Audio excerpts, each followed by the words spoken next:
Saya lagi nyari jawabannya Prof. Mahfud. Saya nyari-nyari di mana ini jawabannya. Kok nggak ketemu jawabannya. Saya tanya masalah inflasi hijau kok malah menjelaskan ekonomi hijau. Prof. Mahfud, yang namanya greenflation atau inflasi hijau itu ya kita kasih contoh yang simpel aja. Demo rompi kuning di Perancis. Bahaya sekali. Sudah memakan korban. Ya, ini harus kita antisipasi, jangan sampai terjadi di Indonesia. Kita belajar dari negara maju. Negara maju aja masih ada tantangan-tantangannya. Intinya transisi menuju energi hijau itu harus super hati-hati.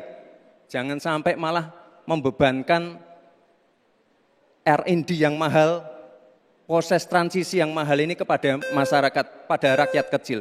Itu maksud saya inflasi hijau, Prof. Mahfud. Terima kasih. Masih ada waktu, Pak Gibran? Cukup? Baik. Terima kasih. Kita lanjutkan dulu. Nanti akan ada waktunya untuk memberikan support. Kita lanjutkan dulu, Bapak Ibu. Terima kasih. Kita teruskan ya.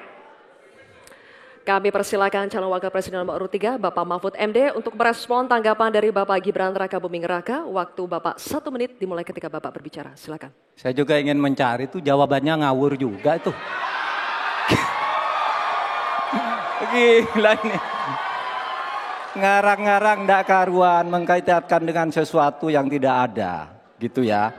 Begini loh, kalau akademis itu gampangnya kalau bertanya yang kayak gitu-gitu tuh recehan.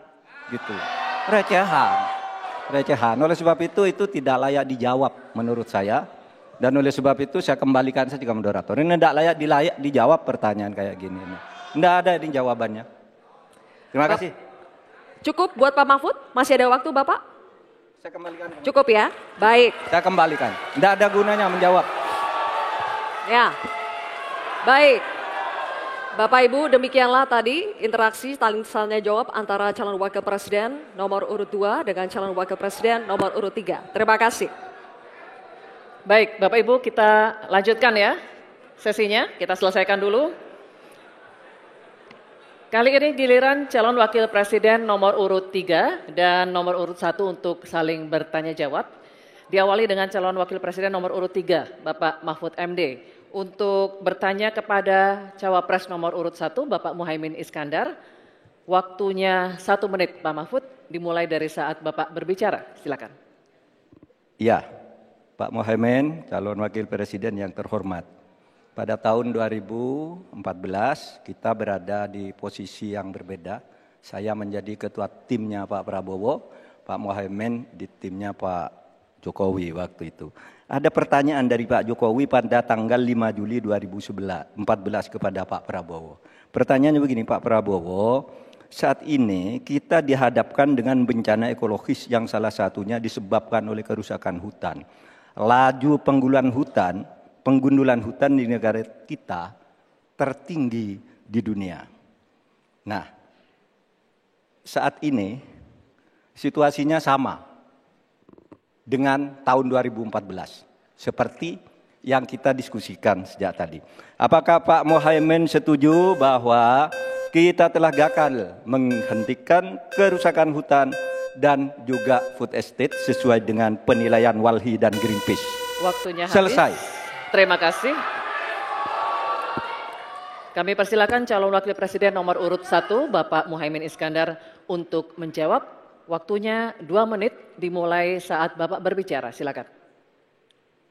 Yang patut untuk bisa menjadi alat ukur adalah bahwa dari seluruh rencana mengurangi deforestasi itu adalah berapa prestasi untuk melakukan penghijauan atau reforestasi. Sampai hari ini saya setuju dengan Pak Mahfud, tidak ada keseriusan dan kesungguhan untuk itu. Bahkan mau menyediakan pangan nasional saja, kenapa tidak melibatkan petani? Malah juga melakukan penggundulan hutan dan gagal lagi. Karena apa? Karena tidak melibatkan masyarakat adat setempat, juga tidak melibatkan para petani, bahkan merusak keanekaragaman hayati kita. Sehingga menurut saya ini soal keberpihakan Pak Mahfud. Keberpihakan kepada pembangunan yang berbasis keberlanjutan. Di mana kita tidak akan main-main dengan soal ini. Ini soal nasib generasi. Prinsipnya satu, keadilan. Keadilan ekologi harus nomor satu. Jangan pernah membiarkan keadilan ekologi ini tidak terlaksanakan dengan baik. Yang kedua, keadilan iklim. Yang ketiga, keadilan antar generasi. Komitmen keadilan ini termasuk komitmen keadilan agraria, keadilan sosial. Enggak dijalankan sama sekali karena memang apa? Tidak ada komitmen dan kesungguhan. Konstitusi sudah ada, anggaran juga punya, kemudian undang-undang juga banyak. Sekali lagi, komitmen dan kemauan sungguh serta tidak abai terhadap tugas dan tanggung jawab sebagai pemerintah.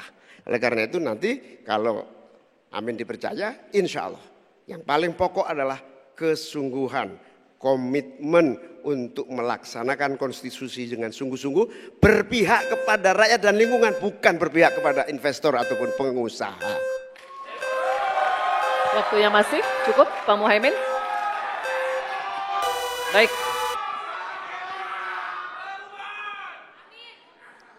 Kini kami persilakan Cawapres nomor urut 3 Bapak Mahfud MD untuk menanggapi, waktunya 1 menit. Baik. Mulai dari saat berbicara, silakan.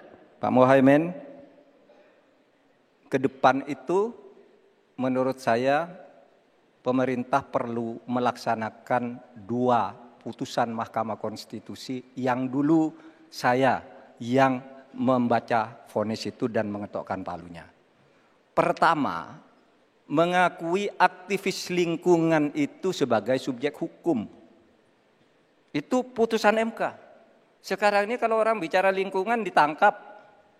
Nah, itu berbahaya bagi kelangsungan lingkungan hidup kita. Lalu yang kedua, saya juga udah pernah tuh membuat putusan Mahkamah Konstitusi dan saya sendiri yang ngetok palunya agar definisi hutan adat itu betul-betul dibedakan dari definisi hutan negara. Karena definisi hutan adat yang sering dipakai sekarang itu sering menyingkirkan masyarakat adat dari lingkungan hidupnya. Selesai. Waktunya habis. Kami persilakan kembali Cawapres nomor urut 1 Bapak Muhaimin Iskandar untuk merespon tanggapan dari Pak Mahfud MD tadi. Waktunya 1 menit dimulai dari saat Bapak berbicara. Silakan. Ya, setuju apa yang disampaikan Pak Mahfud. Inti dari hasil kemerdekaan kita itu kan 2. 1, bahwa pemerintah atau negara mengatur sistem dan tata kelola pemerintahan dan kenegaraan. Yang kedua, mengelola kekayaan dan aset negara kita. Nah ini yang tidak pernah dilakukan. Dibiarkan aset itu liar, bahkan ada orang yang menguasai 500.000 sementara petani gurum kita sudah hampir 16 rumah tangga petani gurum yang hanya punya tanah setengah hektar. Itu dari segi soal pertanahan. Nah apalagi jasa para pemangku adat. Masyarakat adat yang memiliki banyak jasa sejak sebelum kemerdekaan hingga hari ini menjaga hutan, menjaga lingkungan kita. Tetapi tidak pernah diajak dialog. Ada pemaksaan melalui PSN, tidak diajak bicara. Rempang misalnya, itu tidak melibatkan dengan sungguh-sungguh masyarakat di sekitar itu. Terima kasih. Masih ada waktu Bapak? Cukup? Cukup. Baik, oke. Kalau begitu sesi